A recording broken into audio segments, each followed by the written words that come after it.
kakaiba kasi ito yung natutuwa ko at naaalala ko. Ang tawag dito, mga sinasabi nila, damo. Yung mga ganyang mga bagay na yan, naaalala ko yung mga alaga naming kambing. Kasi kahit papano sila ang naglilinis ng mga likod ng mga bahay namin para kainin nila yung mga damo na yan. Guys, kakaibang part to. Ang galing, ang ganda. Kasi talagang mapagpapawisan ka na. Sa ganitong oras pa lang, nasa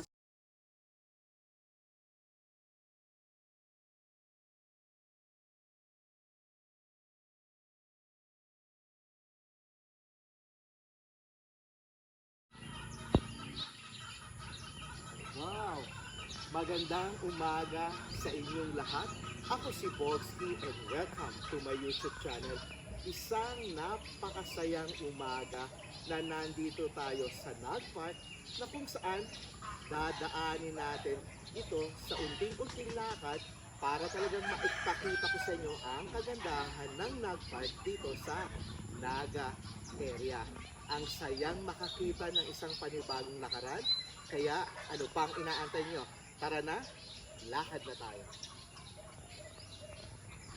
Once na nandito kayo sa main entrance ng Nag Park, ito kagad yung makikita ninyo. Guys, ang saya-saya ni Bogsky dahil sa isang panibagong park, makikita nyo naman yung other side kung anong meron dito ang mga park sa loob ng Barangay Naga. Kaya nga siya tinawag na Nag Park. Nag-e-enjoy ako dahil sa mga nakikita ko kakaiba. Regards Cathy and Jennifer sa lahat ng mga camera girl ko na hindi ko naman kayo kasama. Ngayon naman ang kasama ko yung aking pamangkin.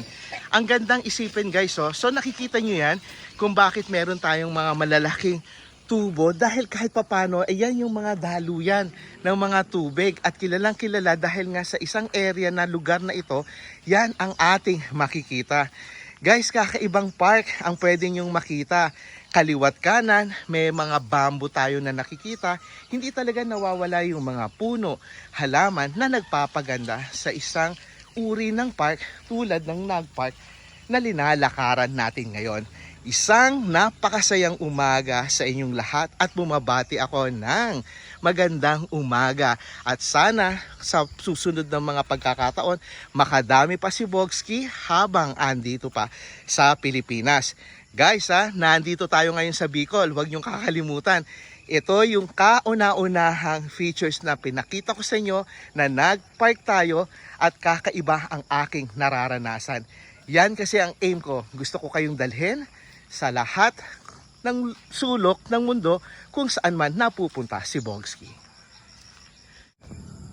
Etong area naman ito, nakakatuwa dahil kapag nagpa-park ka, pinapakita lang natin yung iba't ibang kagandahan. Konti pa lang ang tao, yun ang kasi ang gusto ko para makapagkuha tayo ng magandang spot tulad ng Nag Park. Kung iisipin nyo guys, kakaiba kasi ito yung natutuwa ko at naaalala ko.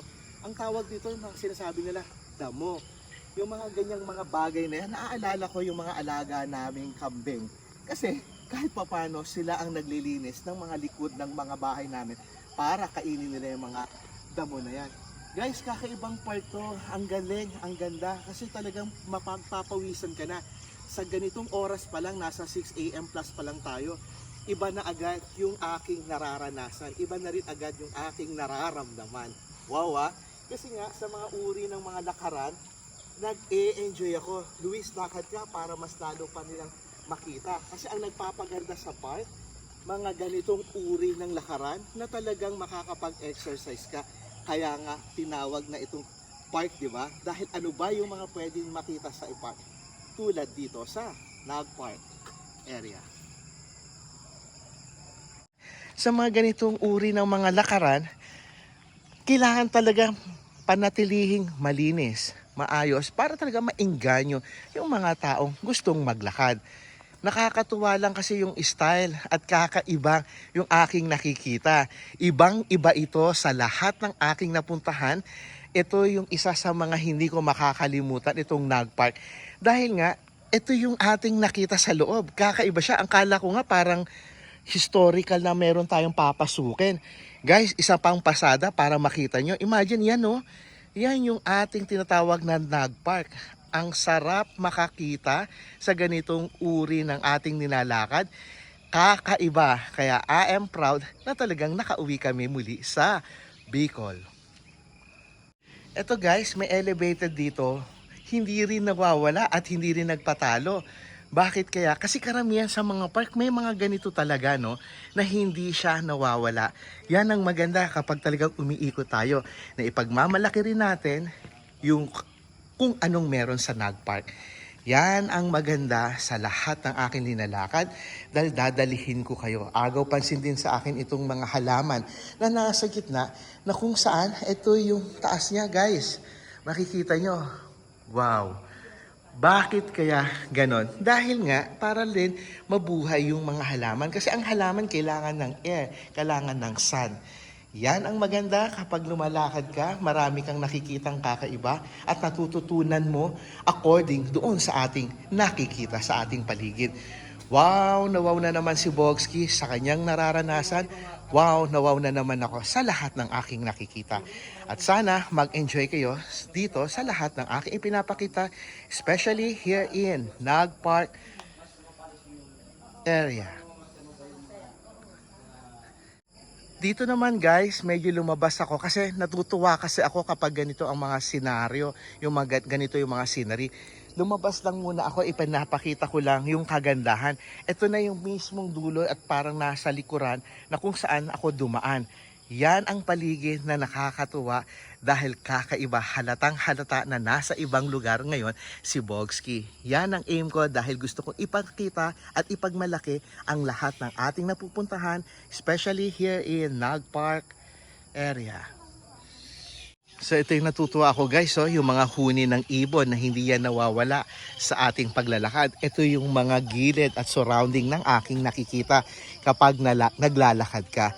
Kakaiba siya, sabi ng sister ko, nakaka-relax. Siyempre kahit papano, new scenery, new park sa ating mga napupuntahan, yan ang napakasaya ni Bogsky.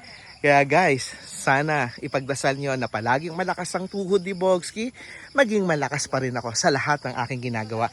Dahil kasama ko kayo sa tuwing lumalakad ako. Yun ang gusto ko at yun ang gusto ng mga Bogsky, ng mga nakakakilala sa akin. Kasi ang mga bawat tao nakakakilala sa akin, minsan kapag absent ako, tinatanong pa nila ako bakit wala na raw ba akong park o luto. Yun ay may mga pagkakataon na minsan na hindi natin inaasahan. Kaya muling nagbabalik, muling sumisigla ang lahat ng nakikita ni Bogsky dahil para sa inyo lahat ito. Kahit ganitong uri ng lakaran, maaga pa, pero pinagpapawisan ako. Kasi yun yung aim ko para pag naglalakad, para to burn our fat sa lahat ng ating ginagawa. Wow, nawawa ko sa maiksing lakad man na ito. Natutuwa ako dahil kahit papano nasamahan kami ng aking pamangkin na si Angel na kung saan para dalhin tayo dito sa Nagpark. Sana nag-enjoy kayo sa munting lakad ni Bogsky. At nagtutuwa ako dahil sa aking nararanasan dahil kahit papano kasama ko pa ang aking pamangkin, ang aking kapatid sa aking paglalakad. Shoutout sa lahat ng aking family, Kubira family, Wane family, Labasan family, Dasir family. Maraming salamat sa inyo. Muling nagbalik si Bogsky sa iba't ibang mga lugar para iikutin natin ang kagandahan ng Pilipinas. Especially here in Nagpark in Bicol. Masaya ako dahil sa bawat mga lakad ko, inaalay ko yan sa inyo. Shoutout din sa lahat ng aking mga friends sa Singapore, sa Caloocan City, mga aking mga Bogs team at lahat ng aking mga bago, newly friend na kilala nyo na ang bawat isa sa inyo. Muli ako nagpapasalamat, andito si Bogsky at bumabate ng isang magandang umaga at ingat mga ka-Bogsky.